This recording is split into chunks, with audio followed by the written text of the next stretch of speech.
பாருங்கள் XUV 500 நம்மக்கிட்ட சர்வீஸ்க்கு வந்திருக்கு. இப்போ இந்த வண்டியில் கஸ்டமர் என்ன கம்ப்ளைண்ட் சொல்லியிருக்கார் பார்த்தீங்கன்னா, நம்ம இன்ஜின் ஆயில் வந்து ரீப்ளேஸ் பண்ணணும், ப்ளஸ் பிரேக்கு பேலன்சிங் எல்லாமே ரெகுலர் சர்வீஸ் வந்து பண்ண சொல்லியிருக்காரு.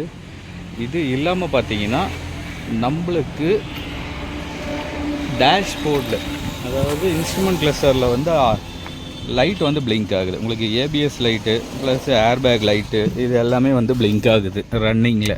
இது பாருங்கள், இப்போ வந்து நம்ம வந்து கீ ஆன் பண்ணியிருக்கிறோம், எல்லா லைட்டும் வந்து ஆஃப் ஆகிடுது. ப்ளஸ் நம்ம வண்டி ஸ்டார்ட் பண்ணால் எந்த லைட்டும் வந்து நமக்கு வந்து டேஷ்போர்டில் வந்து பிளிங்க் ஆகக்கூடாது. ஆனால் இதில் பார்த்திங்கன்னா உங்களுக்கு ஏர்பேக் லைட் வந்து எரியுது. அந்த ஏர்பேக் லைட் எதனால் வருதுன்றதை நம்ம இப்போ வந்து ரெக்டிஃபை பண்ணுவோம்.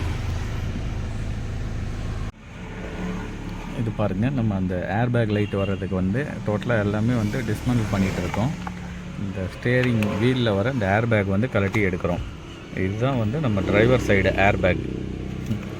இதுதான் இப்போ நம்ம இதெல்லாம் ரிமூவ் பண்ணி இதில் வர அந்த ஏர்பேக்குடைய காயில் வந்து ரீப்ளேஸ் பண்ண போகிறோம். அதை நான் உங்களுக்கு அடுத்தடுத்து காட்டுறேன்.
இப்போ பாருங்கள், அந்த பேண்டேஜ் ஏர்பேக் பேண்டேஜ் மாற்றினோடனே உங்களுக்கு அந்த ஏர்பேக் சிம்பிள் வந்து போயிடுச்சு.